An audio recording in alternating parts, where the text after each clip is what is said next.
Hello दोस्तों, स्वागत है। आज हम जानेंगे हम ऊर्जा को कैसे वश में कर सकते हैं। ये विषय न केवल गहराई से जुड़ा है हमारे जीवन के हर पहलू से, बल्कि इसमें वह रहस्य छिपा है जो हमारी सफलता, स्वास्थ्य, ध्यान और आत्म विकास की चाबी है। ये लेख आपको ऊर्जा पर नियंत्रण की वह शक्ति देगा जो आपके जीवन को चमत्कारिक ढंग से बदल सकती है। कृपया इसे अंत तक पढ़ें, लाइक करें, शेयर करें और चैनल को सब्सक्राइब करना ना भूलें। ऊर्जा क्या है और ये हमारे जीवन को कैसे चलाती है? ऊर्जा कोई कल्पनात्मक चीज नहीं, ये हर क्षण हमारे अंदर और बाहर बह रही है। ब्रह्मांड में हर चीज ऊर्जा है। हमारे विचार, हमारे शब्द, हमारी भावनाएं, हमारा शरीर, हर वस्तु ऊर्जा को ना तो बनाया जा सकता है और ना ही नष्ट किया जा सकता है। ये केवल एक रूप से दूसरे रूप में परिवर्तित होती रहती है।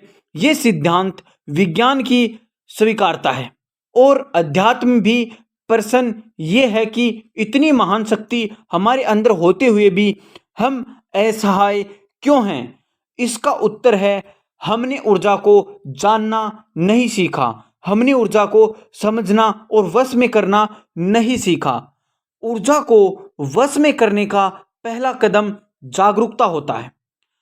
हम दिन भर में सैकड़ों काम करते हैं, लेकिन कितने काम ऐसे होते हैं जो पूरी चेतना से किए जाते हैं? अधिकतर काम आदत के अधीन होते हैं, बिना सोचे, बिना जागरूकता के। जागरूकता वह पहला बिंदु है जहां से आप अपनी ऊर्जा को दिशा देना शुरू कर सकते हैं।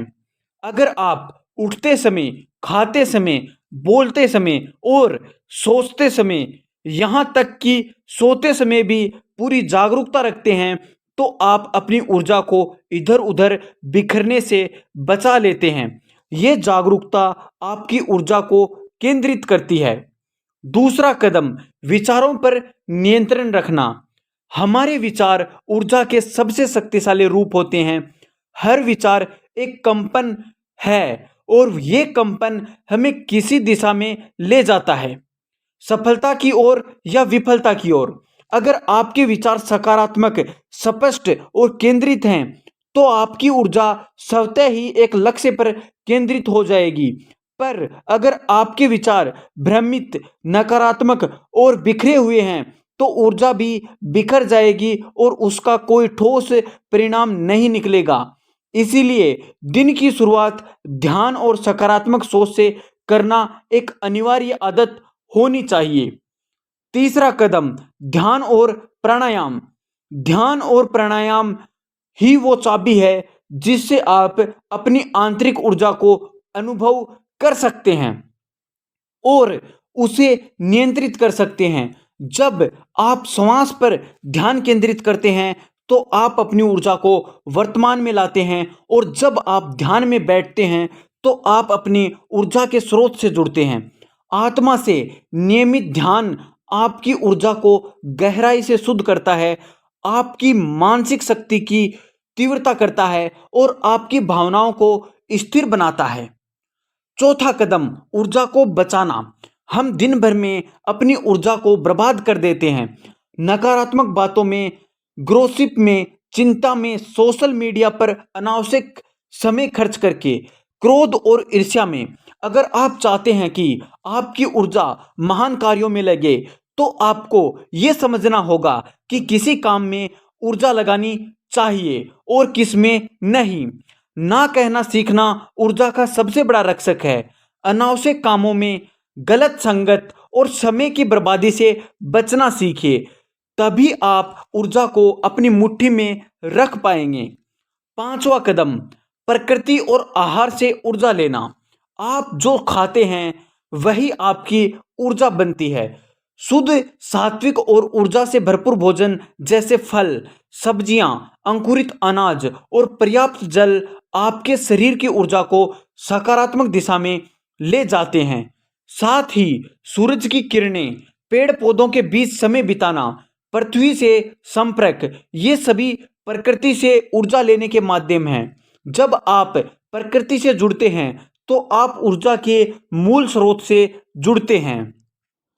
छठा कदम, लक्ष्य और उद्देश्य तय करना। जिस व्यक्ति का कोई उद्देश्य नहीं होता, उसकी ऊर्जा इधर उधर बहती रहती है और उसका कोई उपयोग नहीं हो पाता। लेकिन जैसे ही आपके जीवन में एक स्पष्ट लक्ष्य आता है, आपकी ऊर्जा उसी दिशा में लगने लगती है। ये वैसा ही है जैसे सूर्य की किरणें जब लेंस के माध्यम से केंद्रित की जाती हैं तो आग भी लगा सकती हैं। इसलिए जीवन का एक ऊंचा, प्रेरणादायक और स्पष्ट लक्ष्य बनाइए। यही ऊर्जा का सबसे सटीक उपयोग है। सातवां कदम, आत्मविश्वास और शब्दों का चयन करना। आप जो बोलते हैं वो भी ऊर्जा है। आपके शब्द सिर्फ हवा में उड़ने वाले कंपन नहीं, बल्कि वो ब्रह्मांड को संकेत देते हैं कि आप क्या चाहते हैं। जब आप कहते हैं मैं कर सकता हूं, तो ऊर्जा आपके पक्ष में काम करने लगती है। और जब आप कहते हैं मुझसे नहीं होगा, तो वही ऊर्जा आपको कमजोर कर देती है। अपने शब्दों को साधना सीखिए। यही असली ऊर्जा पर नियंत्रण है। आत्मविश्वास से बोला गया एक शब्द भी पूरे वातावरण को बदल सकता है। आठवां कदम, सेवा और प्रेम। जब आपकी ऊर्जा सिर्फ आपके लिए नहीं बल्कि दूसरों की भलाई में लगती है, तो ये दिव्य रूप से लेती है। सेवा और प्रेम वो शक्तियां हैं जो आपकी ऊर्जा को 10 गुना बढ़ा देती हैं। जब आप किसी की मदद करते हैं, दिल से किसी के लिए अच्छा सोचते हैं, तो ब्रह्मांड आपकी ऊर्जा को और अधिक शक्तिशाली बना देता है। यही वजह है कि जो व्यक्ति सेवा करता है उसके चेहरे पर तेज होता है और जीवन में अद्भुत शक्ति होती है। नौवां कदम, ऊर्जा के स्रोत को पहचानना। कुछ स्थान, कुछ लोग, कुछ विचार आपकी ऊर्जा को बढ़ाते हैं और कुछ घटा देते हैं। आपको ये पहचानना होगा कि आपके जीवन में कौन से तत्व ऊर्जा के स्रोत हैं और कौन से ड्रेन निकास। जैसे संगीत, प्रेरणादायक किताबें, ध्यान, सफल लोगों की संगत, माता पिता का आशीर्वाद, ये सब ऊर्जा के स्रोत हैं। वहीं नकारात्मक लोग, डरावनी खबरें, हिंसात्मक फिल्में, ये सब आपकी ऊर्जा को खा जाते हैं। समझदारी इसी में है कि आप ऊर्जा को बढ़ाने वाले स्रोत के साथ रहें। 10वां और अंतिम कदम, ईश्वर के साथ जुड़ाव। ऊर्जा का अंतिम और सर्वोत्तम स्रोत है ईश्वर। जब आप प्रार्थना करते हैं, जब आप भगवान के नाम का जप करते हैं, जब आप श्रद्धा से उनके शरण में जाते हैं, तब आप उस परम ऊर्जा से जुड़ जाते हैं जिससे ये पूरा ब्रह्मांड चल रहा है। फिर न आपको डर होता है, न थकान, न भ्रम। आपको एक ऐसी शांति और शक्ति प्राप्त होती है जो अनंत है। हर दिन थोड़ी देर उस परम शक्ति से जुड़ जाइए, वही ऊर्जा का मूल है। अब ऊर्जा आपकी मुट्ठी में होगी।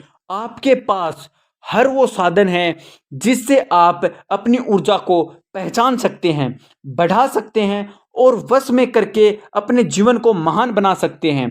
अब ये आप पर है कि आप अपनी ऊर्जा को कहाँ लगाते हैं, रोने में या रचने में, शिकायत में या निर्माण में, भय में या भक्ति में। अगर आप ऊर्जा को साध लें तो फिर दुनिया की कोई ताकत आपको रोक नहीं सकती। अगर आपको ये गहन, प्रेरणादायक और जीवन बदल देने वाली लेख पसंद आया हो तो कृपया इसे ज़्यादा से ज़्यादा लोगों तक पहुंचाइए। कमेंट में बताइए कि आप अपनी ऊर्जा को कैसे साधते हैं और क्या आपने इन तरीकों में से कोई अपनाया है। तो लाइक करें, वीडियो को शेयर करें तथा चैनल को सब्सक्राइब करना ना भूलें। धन्यवाद। जय ऊर्जा, जय जीवन और जय भारत।